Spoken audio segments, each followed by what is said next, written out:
Welcome back to the channel, guys. This video is a little bit different than most of the videos I do because on this video I am talking about a completed model that I've already built. Now, most of the time on the channel I'm working on a preview of a kit or a review, so I'm building it as stock as I can to really show what the kit is like. Now, quite often after that I'll buy my own kit and build it the way I'd like to build it, because after all, it's my model. So I originally built the Discovery Enterprise with the official lighting kit and with the official Aztec decals. And I thought it turned out great. There's videos on the channel about it. I thought it looked wonderful, but I really want to take my time and build the model again, and make it my own. So the result of that is what you see before you, the USS Excalibur NCC 1664. So I'm going to tell you what I did in this build to kind of end up with the results that you see here on the screen. And hopefully that's all right with you guys to kind of see what you can do if you're not building a model just exactly stock.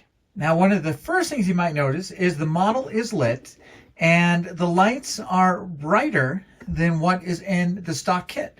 And so if you watched my video on the Strange New Worlds version of the USS Enterprise, I really did the same thing on that build as I did in here. So I did LED strips, LED tape. I did it in a circle. Now that LED strip is right here where you can kind of see the color change here on the bottom of the saucer, which means this light, which shines out on that registry, is real close to the LEDs and pretty bright. So you get that light kind of coming right over here, shining on that registry. And it's a very good look. You see some very nice lights, and even in a brightly lit room, you can see the model is lit. So LED strips for the saucer. Here in the engineering hall, there is one LED strip right over here. It kind of points up towards the shuttle bay. As far as the nacelle for that end cap, I stripped out most of the inner housing for the motor. I did a red clear part on the front and I put some cotton behind it to give it a little bit of depth, kind of as if there's swirling plasma within that nacelle end cap. Now, the next thing I did was I really wanted the lights to be clear and bright here by the registry on the nacelle, and I wanted you to be able to see the blue lights over here by these grills, kind of that warp plasma kind of swirling around. So I used LED bulbs. I put a 3mm bulb right here, a 3mm bulb right here, and then I put 3mm bulbs pointing at each of these grills. Back here on the long warp grill, I used 5mm LEDs. You can see 1, 2, and 3. So lighting those up. And on camera, the hot spots are clear, but in real life, they're really not that bright. Now I'm going to bring in my newest version of this kit that I'm building. This is the Strange New Worlds version. But on this one, I still did an LED bulb pointing forward. But down in the rest of the nacelle, I only did an LED strip. And it was still bright enough to light up the blue for these vents here, and bright enough to light these lights for the registry. So did I need all of the bulbs that I did in the Excalibur? Probably not, but you know, you got to just kind of work some of things out, and I love how the Excalibur looks. So here is just an LED strip running the length of that nacelle, and this one done with individual bulbs. All right, the next thing you might notice on this build is it is the USS Excalibur NCC 1664. It's not the USS Enterprise. And of course, the registry 1664 for the Excalibur. It's all up in the air. I did go to Memory Alpha and look for the different possibilities and the different sources for what the registry might have been for the Excalibur. There is evidence out there that this is the registry, and I liked the numbers, so that's what I went for. And you can see you don't need to have the name and registry in too many places on this model kit, but you need it right there across the bow. You need the registry underneath the saucer. And of course, you need it right here. What's the point of lighting up those lights if you're not going to have them shine on a registry? The pennants are just the kit decals. For the name and registry, I had to do something different. And so, if you remember, there's a 1/1000th Enterprise refit and Reliant that had a decal set available. But in addition to the Aztec decals, that kit came with extra letters in the correct sizes and extra numbers for the registry. So knowing that, if you take a look at this, you can see those are quite clearly movie era decals that I got from that extra supplemental set. So you can see these are movie era decals and numbers, and I simply cut each one off that I needed and applied them individually. And you know, some of them are crooked, but it worked out all right. And I just did a little United Federation of Planets decal right here.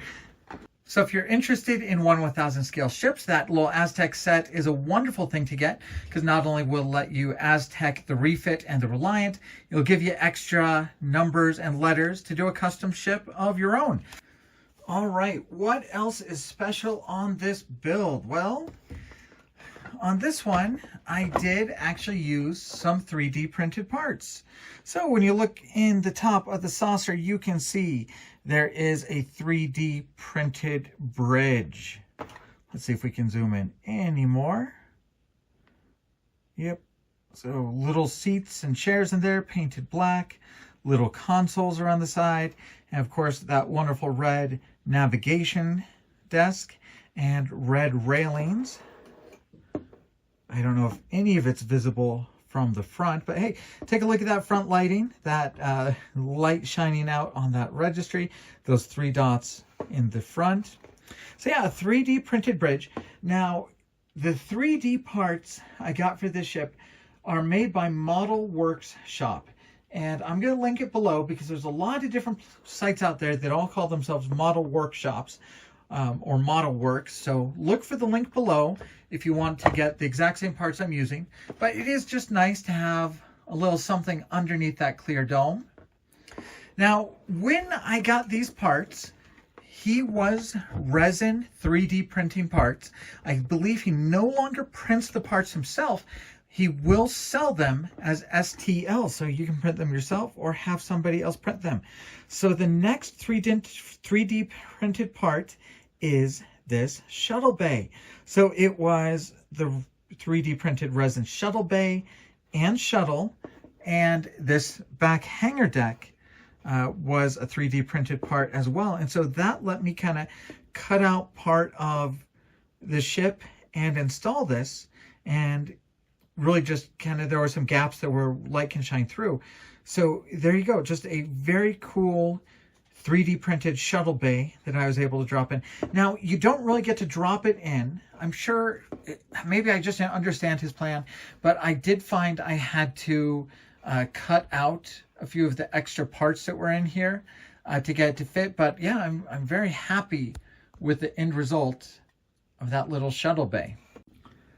So on my most recent build, you saw I frosted the inside of this clear part because you didn't want to look into a hollow ship. On this version, he had this kind of cool, clear 3D printed structure you could put in. So you had a really cool detail behind the clear piece. And the next thing you'll notice is my deflector dish on the USS Excalibur. All right, so my deflector dish. So I wanted something more akin to the motion picture style deflector dish. So I did it like this. So he has a clear insert. You can tint blue to have a blue ring shining behind the deflector dish. And then his 3D upgraded print part had this deflector dish, and this is a resin print that he printed. It's an exceptionally well done deflector dish. Look at that cool detail. Maybe I'll sneak this on to a future build in the future, but I decided I want something more motion picture-esque. So I used his kind of 3D printed deflector dish housing, and then this part that you see here, just like he printed a structure to put here, he printed a structure you could put under this dome. I, of course, did not want to use it here because I wanted you to be able to see that bridge. So I glued that insert onto the front to be the final touch for my deflector dish. The other 3D printed part that I bought from him were these back end caps for the nacelles. And so you can see these are cut out so that you just have straight holes going through, so you don't have to mask them off. Now, that's a great in theory, but what I found was without clear plastic there was nothing to really catch the light. So these were cool, very well detailed. You could see how wonderful that printing was. But in the end, I decided just to use the stock parts, because with the clear plastic in that holes, yes, you had to mask it off, but it caught the light a lot better. I believe he also had 3D printed parts for the impulse engines. I did not use those either. They looked very cool, but I don't feel they added enough to warrant messing around 3D parts there. 3D parts are absolutely an extra challenge, gluing them in, kind of dealing with them. They don't glue the same way typical plastic does. They don't paint quite the same, but you know, I think it was worth it to kind of get that cool bridge and that cool shuttle bay. And of course, now I have a ship that's a little bit more like the motion picture era, which I very, very much enjoy. All right, the last thing to talk about on this build is the hull panels, which we call Aztec paneling in the hobby. And I don't know that that's the best name for it. I just try and call it Starship paneling a lot. Just kind of the extra detail.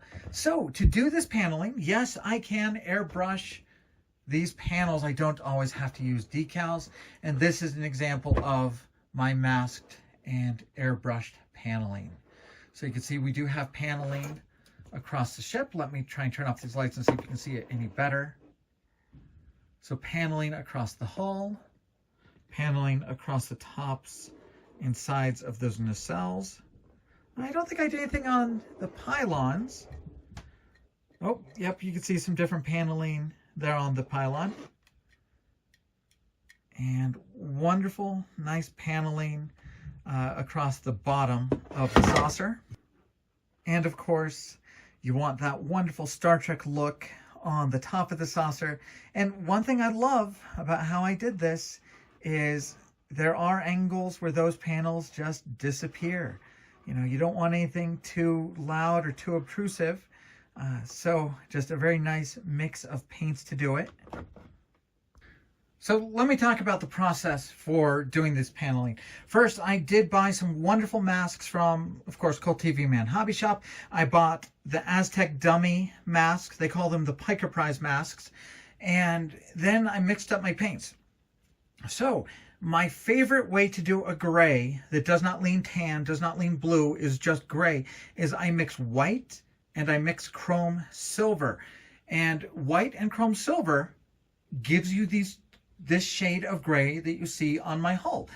I mix it with more white for the lighter color. I mix it with more silver for the dark color. And then I used straight up silver, and then I did some silver with some smoke mixed in to make it a little bit darker. So the first thing I did is I masked off all the windows and all the clear parts, and I sprayed the entire model with my airbrush with the lighter mix of Tamiya white and Tamiya chrome silver. Once that was done, I sprayed all the parts that I wanted to be silver, and this is just a straight Tamiya chrome silver. So you can see this is Tamiya chrome silver. These rings are Tamiya chrome silver, and then I masked those off. Once those were masked off, it was time to do the darker color, and I'm not sure how well you can tell that this is different, but this is a darker color. This is the chrome silver mixed with a little bit of smoke for that color.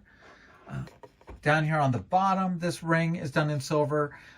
These triangles were done with the slightly darker color, and I did chrome silver for this interior dome. After that, I masked off all of those parts that should be the dark color, and then I once again sprayed the entire model with my base coat to get it back to that light color.